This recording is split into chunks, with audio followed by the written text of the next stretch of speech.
A low fog clung to the forest floor, like the breath of some sleeping giant, curling through the underbrush, softening the edges of the world.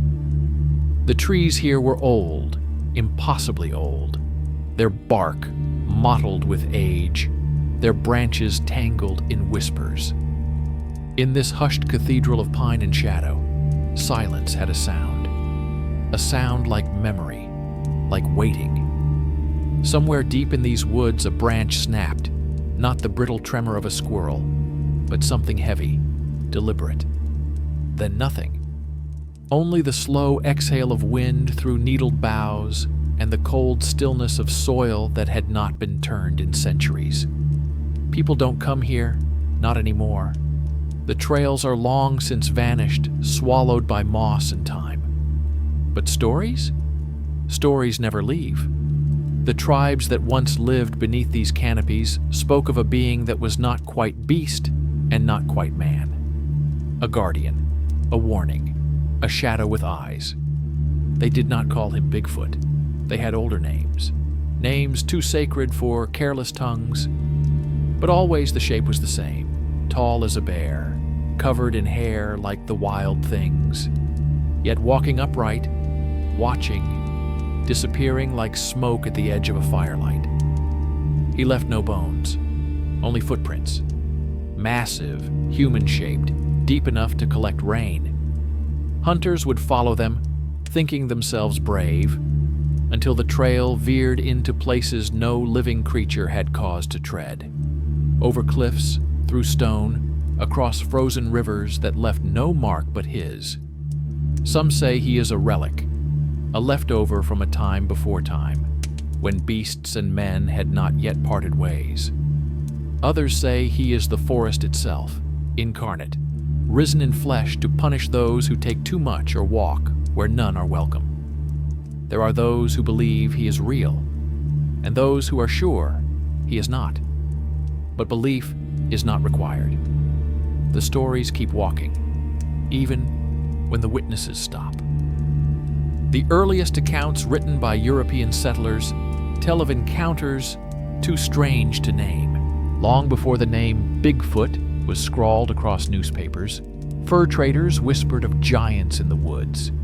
Enormous figures glimpsed just beyond the fire, always just beyond reach. They described the same things: the smell of musk and damp fur, the feeling of being watched, the sound of something large moving just out of sight. They did not linger. Even now, centuries later, people still speak of strange encounters. Campers who wake to find their gear rearranged, prints circling their tents. Hunters who swear the deer were spooked not by wolves, but by something standing still and silent behind the trees. Scientists dismiss these as misidentifications, hoaxes, or tall tales grown taller. But in every mountain range, every shadowed forest of the continent, the reports persist. Too many to ignore, too consistent to forget, and always the same ending. It vanished. It melted into the woods like a spirit. It left behind only the sense that something ancient had passed by. But what is it really? A lost species? A biological anomaly? A trick of light and longing? Or something far older, deeper? A presence that predates our need to explain, categorize, contain? To begin to understand the thing we call Bigfoot, we must go backward, not through headlines or trail cam footage, but through the layers of story that came before. We must step into the sacred silence of the forest, where breath fogs before the mouth and the earth seems to listen. We must look not just at the footprints, but at what made the ground remember. For in every myth lies a memory, and in every shadow a shape. That shape has walked with us longer than history, older than the ink of maps and the claims of kings. It is not a stranger to human thought. It lives in the bones of our stories. In nearly every forested corner of the earth, the myth of the Wildman emerges. hair-covered giants dwelling on the edges of the known world. Neither beast nor man, but something in between. A bridge, a boundary. Among the First Nations of the Pacific Northwest, tales of the Saskats were whispered long before the word Bigfoot ever crossed foreign lips. The Coast Salish people described him not as a monster, but as a people, shy, reclusive, and powerful. Forest spirits with strength enough to twist trees and wisdom older than the cedar roots. To speak their name without reverence was to invite misfortune. They were not hunted. They were avoided. These beings were said to possess a form of invisibility, not the trickery of vanishing, but the power to simply not be noticed, to blend into the breath of the forest, to exist beyond the reach of careless eyes. It was not magic in the way Western stories imagine it. It was something deeper, a sacred withdrawal from a world too loud, too broken. And this idea was not unique. Across the continent, among the Ojibwe, the Iroquois, the Cherokee, similar figures appear. The stone giants, the hairy ones, the forest watchers. Some were protectors, others were punishers, but none were simple. Each one was a reflection of something primal, something we once were or still are. Anthropologists often categorize these stories as archetypes, pointing to the universal pattern, humanity casting its fears and dreams onto the wilderness. But such definitions flatten the stories. They miss the pulse, the breath, the hush in the telling. For the elders who spoke of these beings, the tales were not symbols. They were memories. They came from encounters, dreams, moments when the veil between worlds had thinned. Consider the stories that emerged far from any camera's reach. Hunters deep in the Appalachian hollows who came back pale, stammering, speaking of a great shape that walked like a man but bore the eyes of something else. They never forgot those eyes. They never returned to the same woods. Or the children of remote villages in Alaska who swore they were followed home, not by wolves or men, but by tall, silent figures who left no prints in the snow, yet made the dogs howl through the night. The elders would gather the children, whisper old words, burn cedar, and warn them never to look into the trees after dark.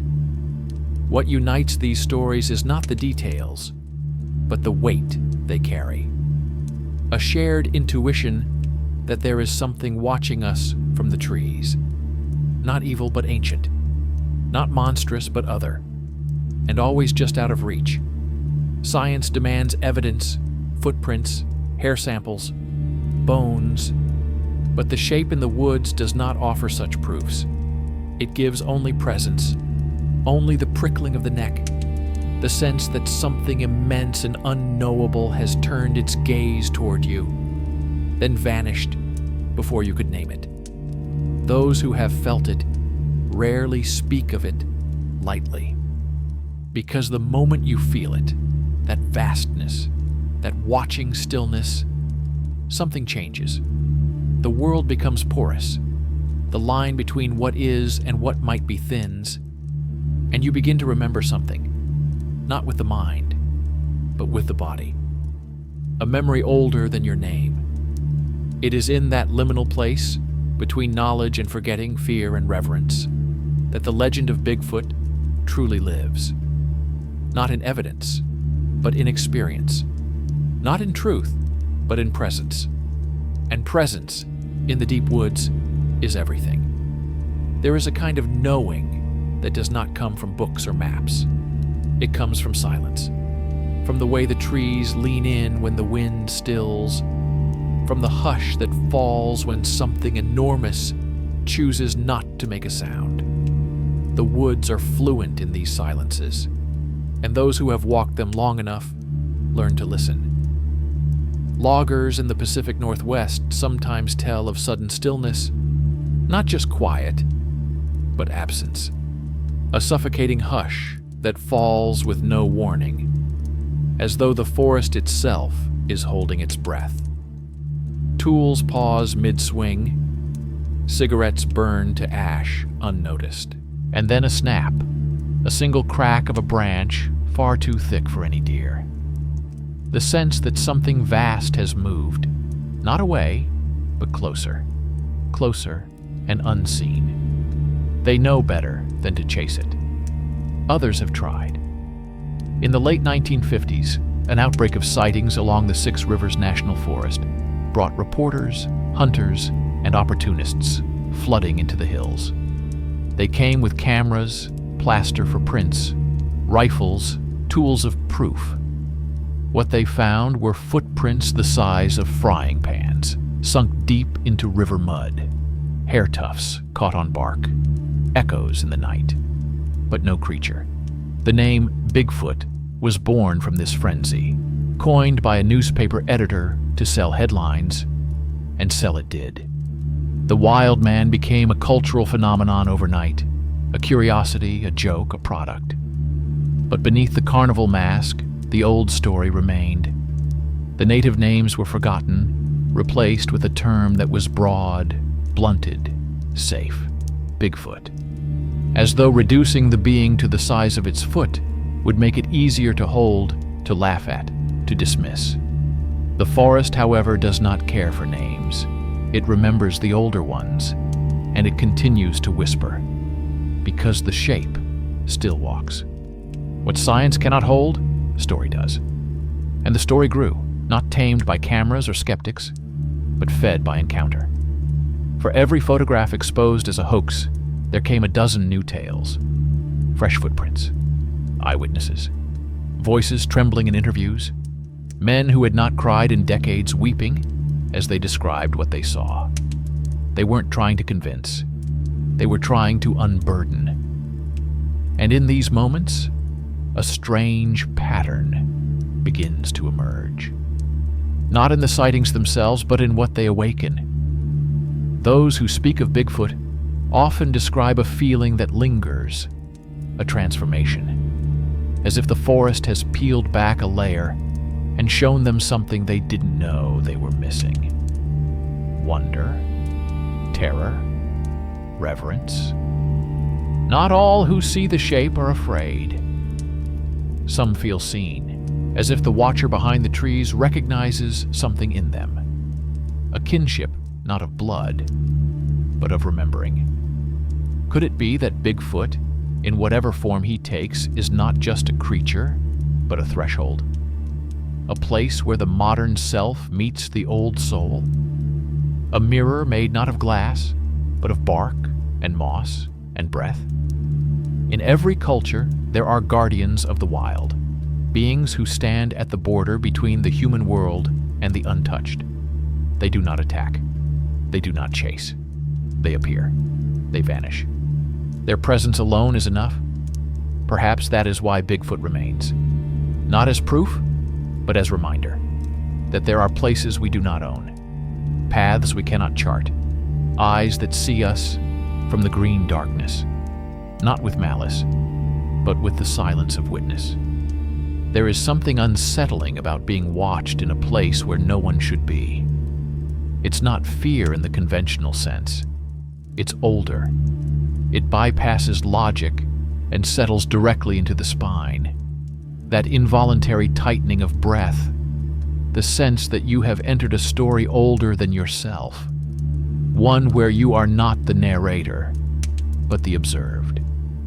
That feeling has followed humanity through every forest we've dared to tame. It is a primal echo, perhaps, of a time when we were not the apex, but the hunted.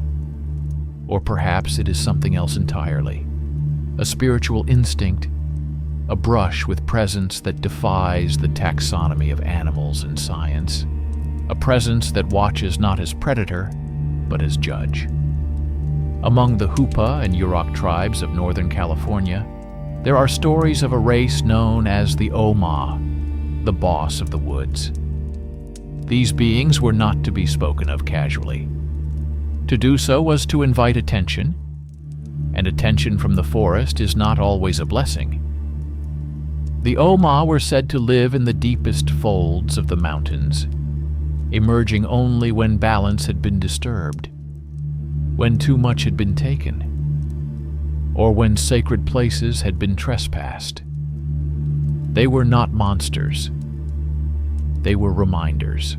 These stories mirror those of other indigenous peoples across the continent, where the boundary between the human and the animal, the material and the spirit, is porous. The wilderness is not empty space to be conquered. It is alive. It has laws. And sometimes those laws are enforced by beings we do not fully understand. And here lies the first twist in our journey, the contradiction that forms the beating heart of the Bigfoot myth. What if Bigfoot is not a creature that civilization forgot, but one that refuses civilization? What if he is not a relic of the past, but an ambassador of the forgotten rules, the unspoken contracts between human and earth that we have long since broken? In this light, every sighting becomes more than an oddity. It becomes an encounter with conscience, a moment where the myth steps out from the underbrush, not to scare, but to remind. You have come too far. You have taken too much. You have forgotten the language of the forest. It is no coincidence that sightings increase where wilderness thins. Logging roads, burned out tracts, mountain passes torn open by mines. He walks not in untouched sanctuaries, but in places on the edges of development, edges of memory, edges of belief. He is not the guardian of the forest. He is the forest itself, donning shape to whisper, "I am still here." And yet, he never stays. Witnesses speak of him vanishing as if into air, of following footprints that simply end in the middle of a clearing. No trace of return, no broken brush, just emptiness. As though the being they followed had never been physical to begin with. As though the encounter was not a biological accident, but a momentary glimpse into another order of reality. Some call this fantasy, others call it madness. But those who have stood beneath the pines and felt the stillness do not laugh. They describe the same strange quiet, the same deep presence, and something more, the sense that the forest itself had turned toward them, listened, and then decided to let them go. But not everyone is let go. There are stories, not loud ones, not shouted, but whispered at the edges of campfires and in the quiet corners of old ranger stations. Stories of those who saw too much or lingered too long, of hikers who stepped off the path and vanished, not with a scream, but with a silence so complete it left no echo. Sometimes a boot is found, a torn map, a camera with no film. But more often, there is nothing. Only the vague disturbance of birds that won't return to a glade, or dogs that refuse to step past a certain tree. Search parties comb the hills. Helicopters sweep overhead. But the forest gives back only what it chooses. And when it chooses not to, the silence grows heavier. It is in these vanishings that the myth turns. No longer just a presence, but a paradox. Protector and predator, watcher and warning. For if Bigfoot is a guardian of balance, what happens when that balance is beyond repair? Some say the creature becomes the consequence. There is an old tale among the Klickitat people of a time when men grew greedy and took more than they needed. The rivers ran red with the waste of fish, thrown back dead. Trees were felled, not for shelter, but for profit. The mountain, they say, called forth a giant, a being of hair and ash, shaped by the grief of the land. He did not speak. He did not strike. He simply walked among the people, and wherever he walked, they fled. They fled because they saw in his eyes not rage, but sorrow. A sorrow so immense it bent the trees and silenced the birds. It was the sorrow of the earth mourning its children. And from that sorrow, people remembered. They returned the bones of the fish to the river. They left offerings of corn at the edge of the woods. And when the balance was restored, the giant was seen no more. What we call Bigfoot then may not be a creature at all, but a signal, an embodiment of the breach between worlds, a threshold being rising only when the veil is torn, when the pact is broken. And when he appears, he is not alone. Eyewitnesses often speak of more than one figure, sometimes two, occasionally an entire family. Silhouettes crossing a ridge at dusk, moving with eerie coordination, wordlessly vanishing into mist. If these reports are to be believed, Bigfoot is not singular, but plural. Not a freak of nature, but a kindred tribe. A parallel world folded into our own, brushing past us when the air grows thin. This is the second twist. The legend is not about an individual, but about the idea that we are not alone, not just biologically, but spiritually. That there exists a community we cannot see, a people of the forest who have chosen silence over speech, retreat over dominion. And their silence is not absence, it is defiance. In a world screaming for attention, they remain unseen. In an age obsessed with evidence, they leave only suggestion. In a culture that names everything to control it, they remain nameless, or worse, renamed. Because when we called them Bigfoot, we tamed them. We caged them in a joke, a headline, a museum exhibit. But the forest does not laugh. The forest remembers. And in its remembering, something still walks. But what if the thing that walks is not only a guardian of the woods? What if it is a mirror of us, shaped not just by the forest, but by our forgetting? There is a danger in dismissing myths as relics. They are not fossils. They are seeds.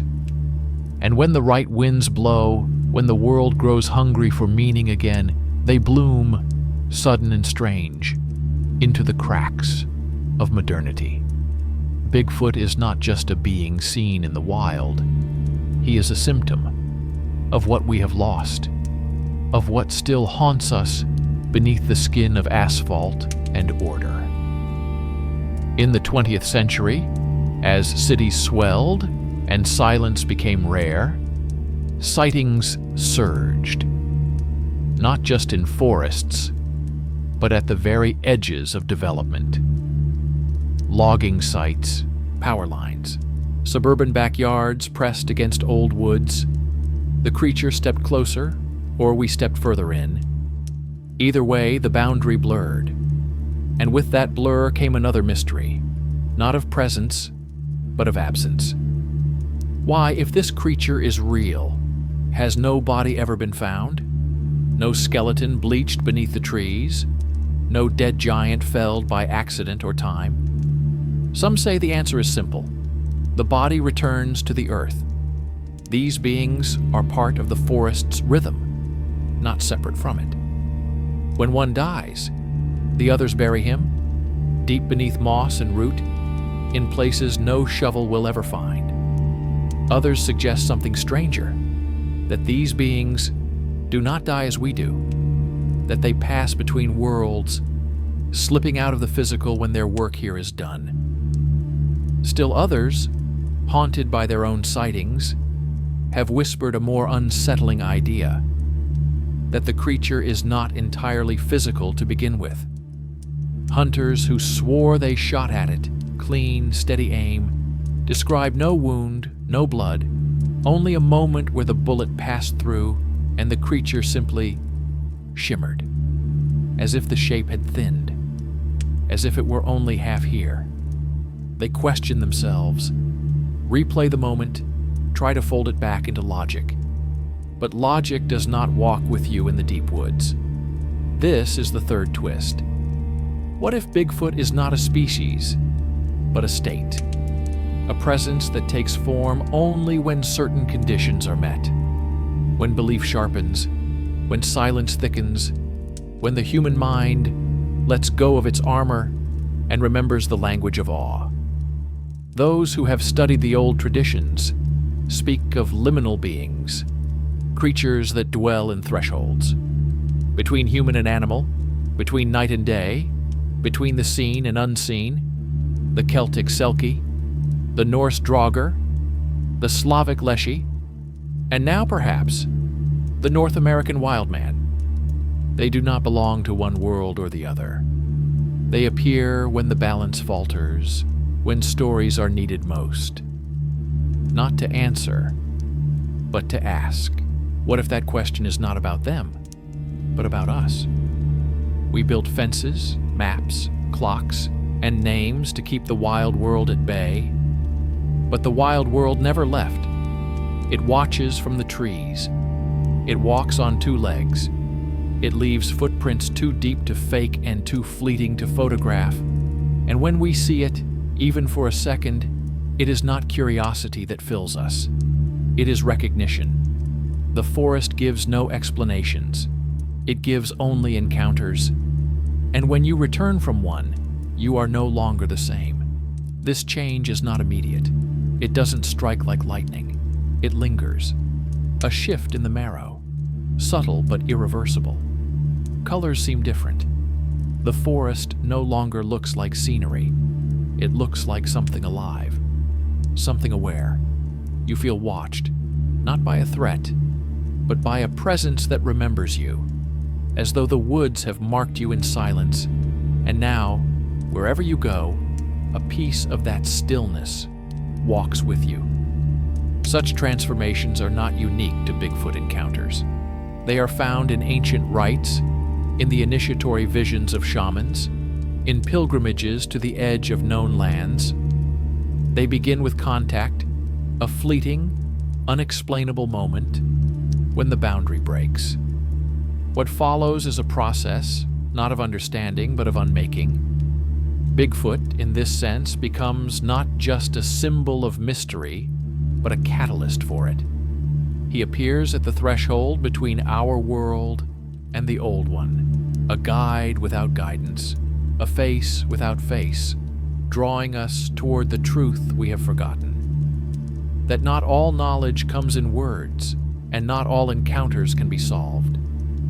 This is why so many who have seen him speak in half sentences, in pauses and tremors. Not because they are lying, but because language fails them. They are trying to put silence into sound, to turn presence into proof.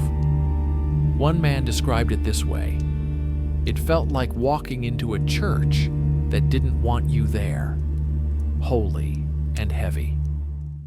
Another, a woman who encountered the creature while hiking alone, simply wept when asked about it, not from fear, but from something deeper.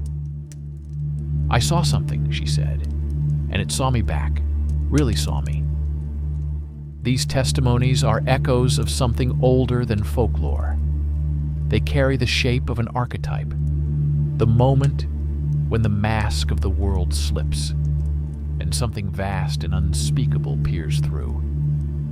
In Jungian psychology, such encounters are seen as brushes with the self, the totality of the unconscious, symbolized through mythic figures. The wild man is one of them, a figure that embodies the instincts we've buried, the wildness we've paved over. When he appears, he is not outside us, but rising from within, a forgotten god in our own forest of thought. The ancients called these beings liminal guardians. They wait at the edges of things, caves, rivers, dreams, testing those who dare to cross. They do not chase, they stand, they stare. And in that stare, we are asked a question. Do you remember? Because before the fences and the names and the machines, we were animals too. hair and bone, mud and breath. We knew the stars not as constellations, but as voices. We knew the woods not as property, but as kin. Bigfoot is not a memory of something we lost. He is the memory itself, walking upright, cloaked in hair and silence, asking us to listen. Not to him, he does not speak, but to the space he creates. A space where the old world breathes, where the sacred is not something distant, but underfoot. And in that space we feel small, not because we are diminished, but because we are placed, reoriented, remembered. And that is why even now we go looking, not for the creature, but for the threshold. Because that threshold is a crack in the armor of the modern world, a place where the ordinary falters and the ancient steps forward. Most who chase Bigfoot think they are looking for a being. But what they're truly hunting is a moment. The moment when belief becomes irrelevant and presence becomes undeniable. When the forest no longer pretends to be silent. It begins with sound, not of footsteps, but of everything else going still. The birds, the insects, even the wind seems to wait. Then comes the sense that the woods have thickened somehow, as if the trees are drawing closer, bending inward to watch. There is no roar, no growl, only stillness so deep it thunders. Some claim to see eyeshine, others glimpse a form, tall, dark, fleeting, between two trunks that seem too narrow to hide anything.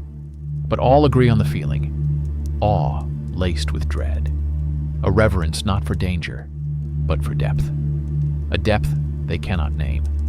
Those who truly listen understand that Bigfoot is not an animal of tooth and claw. He is not a cryptid to be bagged and tagged. He is not even a secret to be solved. He is the face of the unspeakable wilderness, not just the forest, but the wildness inside us, the parts we suppress, the instincts we shame, the untamed knowing that still lives in bone. And that's why for some the search becomes obsession. They speak in forums and hushed conventions. They trade blurry photos like relics. They set up motion-triggered cameras deep in forgotten woods, hoping to catch a glimpse, to validate what they already feel. But the more they seek evidence, the more it evades them. Because evidence is not the point. Experience is. The truth of Bigfoot is not external. It is existential.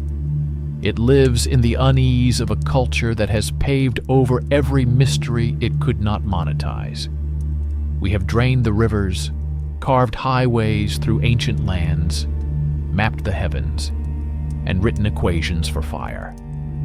And still, a shadow in the trees unsettles us, not because it threatens us, but because it remembers a time when we were humble. And if the shadow still walks, it means the world is not ours. This is the inversion, the real twist. The modern myth of Bigfoot pretends to be about discovery. A new species, a missing link, the holy grail of zoology. But that's just the surface. Underneath, the story is about restraint, about what should not be found, about what must remain mysterious for the mystery to survive. In that way, Bigfoot becomes sacred, not in the sense of worship, but in the sense of boundary, a line that should not be crossed, a name that should not be spoken lightly. He is not a puzzle. He is a guardian of wonder. And those who encounter him often find themselves changed not by what they saw, but by what they now know they cannot explain. There is power in that. In knowing the world still holds something unclaimed, that there are eyes in the forest that do not belong to us, that the earth, though wounded, still has teeth, that silence, though rare, still speaks. And so the threshold remains, hidden not behind leaves or shadows, but behind certainty. To cross it is not to find Bigfoot. It is to lose yourself. But losing oneself in the woods is not always a tragedy. Sometimes it is a rite, a shedding. In the absence of noise, titles, deadlines, mirrors, something else emerges. Something wilder. Something older than the self you carried in. And when Bigfoot appears in that stillness, he does not offer answers. He offers reflection. What you see in him depends on what you've forgotten in yourself. To some, he is the beast, a threat looming just beyond the campfire's reach. To others, he is the ancestor, the one left behind when we rose from the mud and decided to call ourselves civilized. But to those who linger long enough in his presence, he becomes something stranger, a memory that remembers you. There is an uncanny resonance between Bigfoot and the beings described in altered states of consciousness. Visions seen by shamans, spirit walkers, those caught in the grip of dreams too deep to dismiss. These are not hallucinations, but encounters, and they follow a pattern: silence, rupture, presence, return. The same structure found in initiation rituals, near-death experiences, and sacred myths. In ancient cultures, initiates were sent into the wilderness not to survive, but to be undone, to face something greater than themselves, and come back altered. And the Wildman, the hairy one, the forest walker, often appeared at the moment of greatest vulnerability.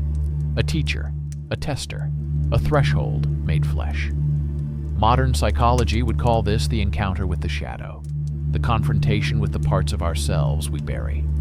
Rage, fear, instinct, grief, not to destroy them, but to integrate them. Because wholeness is not about light alone, it is about balance. And here, Bigfoot becomes the mythic embodiment of that shadow. Not evil, but wild. Not cruel, but uncontainable. A reminder that we are not just minds and machines. We are beasts too. Bones and breath and hunger and dreams. We have tried to pave over that truth with roads, walls, and comfort. But when we enter the forest, barefoot and alone, it returns. There are stories, quiet, unconfirmed, of people who vanished for days in remote places and came back with no memory of where they'd been. Not broken, but changed. Some spoke of watching eyes, of being guided, not harmed. One man said he heard singing, low, deep, rhythmic, not human but not unkind. He wept when he told it, not from fear, but from homesickness, as if he'd glimpsed a home he never knew he'd lost. Perhaps the question is not whether Bigfoot exists, but whether we still know how to see. Because vision, in the sacred sense, is not about light. It is about perception, reverence, the willingness to be wrong, the courage to be unguarded. And if Bigfoot is truly a creature of thresholds, then to encounter him is to be changed, not because of what he is, but because of what he awakens. He calls out the buried animal, the exiled poet, the forgotten child, who once believed the woods were full of secrets. That child knew something we've since been taught to doubt, that the forest is alive, that every shadow might be watching. That wonder is not a story, it is a place. And some places walk. This is the paradox at the heart of Bigfoot, that the forest itself may not just hold him, but become him. That what moves between the trees is not a singular creature, but the embodiment of the woods when they decide to speak. In this vision, Bigfoot ceases to be an animal and becomes a phenomenon, a manifestation, a mask worn by the sacred when it chooses to remind us we are not alone. We are taught to separate myth from matter, to divide the physical from the spiritual. But the deeper you walk into this story, the more that line dissolves. Indigenous worldviews have long known this, that beings can be real in ways that do not require a body, that truth can wear symbols, and that presence is not limited to flesh. The shape of Bigfoot, tall, hair-covered, silent, is archetypal not because it is vague, but because it is precise. It evokes the deep unconscious, the dream memory of an earth not yet conquered. And when people encounter him, what they often feel first is not fear, but disorientation, a collapse of categories. What they thought was forest becomes figure. What they thought was myth becomes moment. One woman, a botanist camping alone in Oregon, told of waking to find a towering silhouette just beyond her fire. It didn't move, it didn't growl, it simply stood, watching. She said it looked like the outline of the forest had stepped forward. Bark, shadow, breath. And in that moment she felt neither predator nor prey, only participation. She was no longer in the woods. She was part of it. That, she said, was the true terror. Not that something was there, but that something ancient had noticed her. It is a theme that repeats, not attack, but attention. In Western thought, to be observed is often linked with surveillance, with judgment. But in older traditions, being seen by the sacred is an invitation, a call to realign, to remember your place in the living web. This is why the creature's silence matters. He does not roar. He does not chase. He does not teach through words. He teaches through presence. He appears when the moment is thin, when the forest breathes differently, when the hiker forgets the path, when the heart is quiet enough to feel the trees listening back. And then he is gone. But he leaves something behind. Not a footprint, but a shift. A crack in the armor of certainty. A glimpse of the world as it once was. Unbroken, unmeasured, holy. And that glimpse stays. It festers. It calls. People return to the woods not to see again, but to feel again. To enter that sacred quiet where something vast and wild might notice them once more. In this way, Bigfoot is not only the forest's memory, he is our own. The memory of belonging, of reverence, of fear that is not weakness, but wisdom. He reminds us that the earth was never tamed, only forgotten. That the old gods have not vanished, only changed their shape. And that somewhere, in the breathing dark of the trees, that shape still waits. Not with malice, not with hunger, but with patience older than language. He does not stalk. He abides. He does not announce his presence. He allows you to notice it, if you are quiet enough, if you have earned it. And when you do, when your heart stills enough to hear the old rhythms beneath the wind, the air thickens, the light dims, and something vast, unseen steps closer. In this stillness, the encounter reveals itself not as spectacle, but as sacrament. And like all sacraments, it alters the soul. Those who have been touched by this presence rarely return to their old lives unchanged. Some begin to dream of forests they've never walked. Others speak of a lingering pressure, a subtle watchfulness in everyday places, in the shadows of city trees, in the silence of late-night rooms. They feel followed, not by threat, but by memory.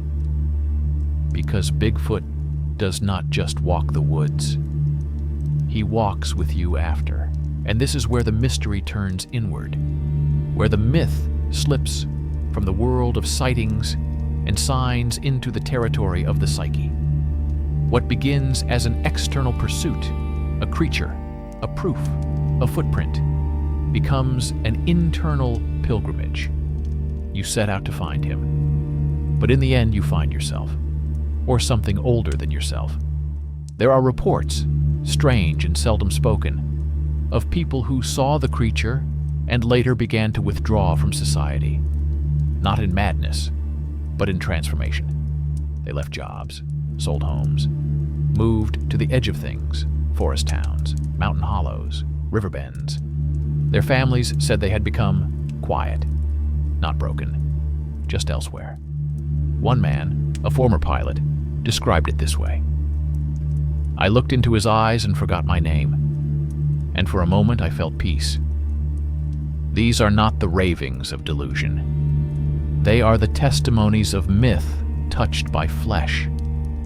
Encounters that function like dreams remembered too vividly, symbols made real, lessons disguised as events. Carl Jung once said that people don't have ideas. Ideas have people. Perhaps Bigfoot is one such idea, stalking not only forests, but minds. An idea born from the hunger for connection, for meaning, for the sacred return to the primal. He is not the answer to a mystery. He is the mystery made visible. He arrives when words fail, when science stutters, when the human world grows thin and the deep world leans in. And what he offers is not explanation but transformation, because those who see him and do not forget begin to walk differently, speak differently, listen more, hunt less. They are not converted, they are remembered. As if a piece of the wild world stepped forward, looked them in the eye, and whispered, "You have not been forgotten." This is the root of the power, not the sightings, not the stories, but the echo he leaves in the soul. Because to see the creature is not to confirm his existence. It is to question your own. And once that question is asked, there is no going back. Because the question does not live in language, it lives in silence. It speaks not to your logic, but to your longing. It does not demand an answer, it becomes one. A quiet truth you carry, whether or not you believe, whether or not you want to. This is the haunting gift of the Bigfoot myth. It never ends where it begins. You start with a monster in the woods. You end with the echo of your own soul. For centuries, seekers have traveled deep into the wilderness, hoping to bring back evidence. Some return with hair, scat, grainy footage, or plaster casts. But those who return with nothing visible often carry the most powerful thing of all, the look in their eyes. That look is hard to describe. It is the gaze of someone who has seen something sacred and cannot explain it without diminishing it. It is not the look of conquest. It is the look of contact. These are the modern mystics, not prophets, not sages, but people who were marked by something they did not expect and cannot forget. The mythological resonance of Bigfoot grows strongest here, where proof fades and meaning begins, because this is the place where all ancient encounters dwell. In the spaces between the knowable and the felt, the divine never shouted, it whispered, and those who heard it were forever altered, not because they understood, but because they were seen. Bigfoot sees. That is the terror and the grace of it. He sees without judging, without naming, without explaining. He is a witness, not a warden, and that witnessing leaves a mark, not a scar, a doorway that opens not outward, but inward. Think of the Wildman not as an animal, but as an initiator, the one who meets you when you stray from the trail, not to punish you, but to strip you of your maps.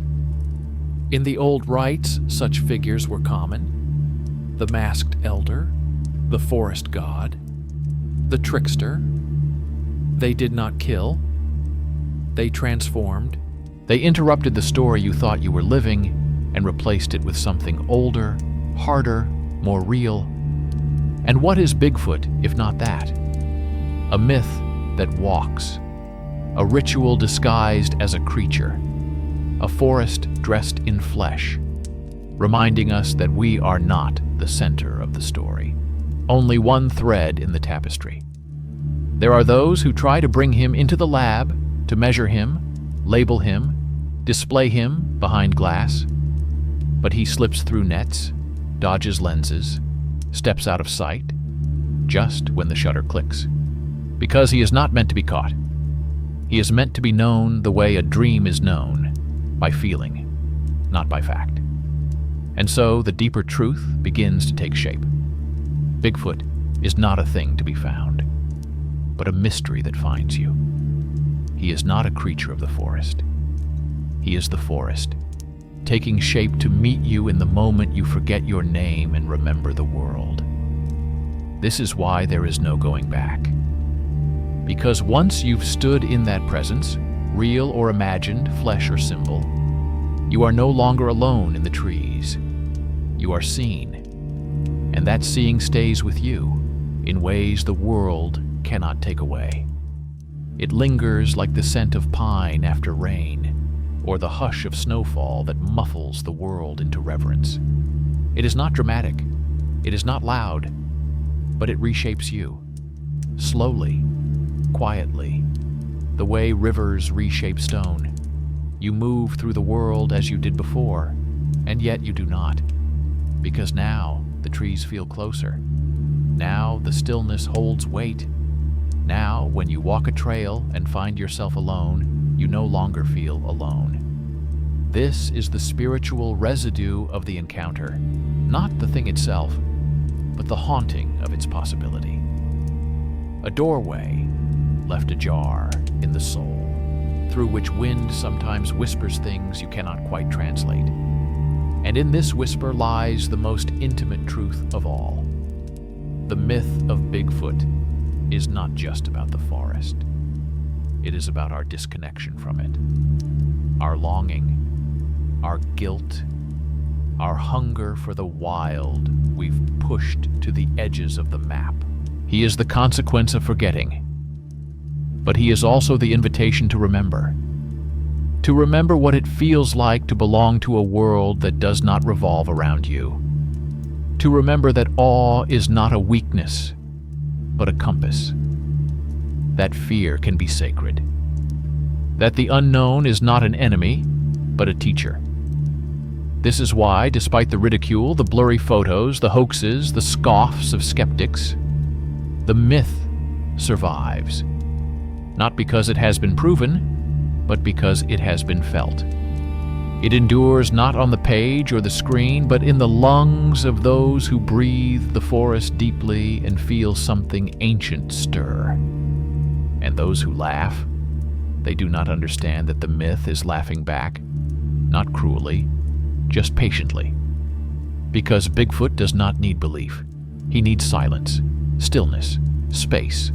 And those who offer that space, not to trap, but to witness, are the ones he visits, even if only in dream, even if only once, even if only in the feeling that the forest is listening. In this, the myth becomes more than a legend. It becomes a relationship, not between human and beast, but between modern mind and primal earth. A bridge built not of bones, but of reverence.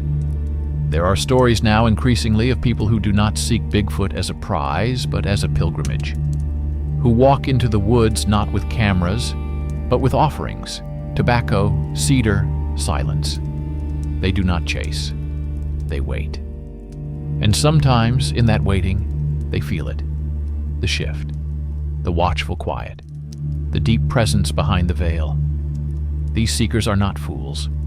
They are witnesses, not to a creature, but to a moment, a brief dissolving of the wall between what is seen and what is felt. And in that moment, something ancient exhales, not loudly, not clearly, but enough to change you, enough to remind you that the forest remembers, even when we forget. And when memory returns, when the myth finds its way back into your bloodstream, the world begins to look different. The road doesn't end, where the asphalt does. The air itself feels layered, as if another world is superimposed upon this one. A world older, wilder, watching. In that world, Bigfoot is not a being. He is a boundary. He is the line we crossed when we turned forests into timber, rivers into wires, and gods into entertainment. The line we cross every time we take more than we need, speak louder than we listen, or forget that we are not alone here. And just as myth can carry warnings, so too can it carry paradoxes. For if Bigfoot is the memory of the wild, then what does it mean that we keep trying to prove him? What does it mean that we build thermal drones and motion-triggered cameras, chasing a thing that seems to vanish the moment we approach? What does it mean that we crave this mystery, but only if we can possess it? Here lies the final twist of the tale. The creature we seek is not hiding from us. He is hiding us from ourselves. He vanishes because we are not ready to see him, not with our current eyes. To see him truly is to see the cost of forgetting, the depth of what we've severed, the enormity of what we once understood and no longer do. Because Bigfoot doesn't just exist in a different place. He exists in a different time, a time before conquest, before borders, before the world was flattened into maps and screens. He walks in the sacred when we live in the profane. And the further we drift from that sacred, the fainter his tracks become. Until one day, perhaps they disappear entirely, or perhaps not. Perhaps he remains not to elude, but to remind, to remain unproven, so that belief must stay rooted in mystery, not evidence. To appear only when the world is quiet enough, broken enough, still enough to hear the old pulse beneath its surface. He is not a cryptid. He is a keeper, not of answers, but of questions, not of flesh, but of memory. And in the stories that survive, passed in low voices across firelight, in drawings etched on stone, in names too sacred to translate, he waits, not to frighten us, but to call us back, to the threshold, to the silence, to the truth we once held in our bones. Because perhaps the greatest fear is not that Bigfoot might be real. Perhaps it's that he is. And that we, in our noise and certainty and clever forgetting, are no longer capable of meeting him. Because to meet him would mean remembering, and to remember would mean changing, letting go, stepping back, hearing the trees not as scenery, but as voices. And that is the real terror. Not the Wildman, not the dark, but the mirror. That is what he truly is. Not a monster, not a myth, a reflection of what we were, of what we could be, of the wildness within us that we've tried to exile. He walks not to be found, but to remind us that something sacred was left behind in the woods, and that it still waits there, not angry, not vengeful, only patient. The mirror does not judge, it reveals. And when Bigfoot walks across that mirror, when his silhouette disrupts the neat illusion of our certainty, he becomes a living question. What part of you still knows the forest? What part of you still hears the heartbeat of stone and river and pine? That is the question we cannot unask. Because once the myth is awakened, truly awakened, it does not sleep again. You find yourself scanning tree lines in the corners of your vision. You pause at the edge of clearings with a reverence you cannot explain. You hesitate before stepping off trail, not out of fear, but out of respect. He becomes the guardian not of the forest, but of your awareness of it. He reminds you that something deeper than knowledge still matters. That mystery is not a gap to be filled, but a space to be honored. And in that honoring, we begin to remember how to belong again, not as owners, but as kin. Bigfoot is the embodiment of what happens when myth survives in a world that no longer makes space for it. He is the unkillable story, the sacred shape that cannot be named away, disproven, or buried, because he lives not in the woods, but in the remembering. And that remembering is a ritual, not of belief, but of presence, not of proof, but of humility. To stand where the air thickens and the birds fall silent. To feel the weight of something watching, not with hunger, but with history. To sense the shape between trees and know, even without sight, that the world is larger than what we've allowed it to be. That is the ritual. That is the myth. That is the mirror. And so we return to the place we began. The breath of fog on the forest floor. The hush between branches. The tracks that vanish into nothing. We return not with answers, but with a reverent silence. Because we have not solved the mystery. We have remembered its purpose. Bigfoot is not waiting to be discovered. He is waiting to be listened to. He is waiting for the day we grow quiet enough, open enough, wounded enough to hear him clearly. Not as an animal in the woods, but as the voice of something we left behind when we stepped out of the forest and forgot to bow. That day is not on any calendar. It begins with stillness. It begins with awe.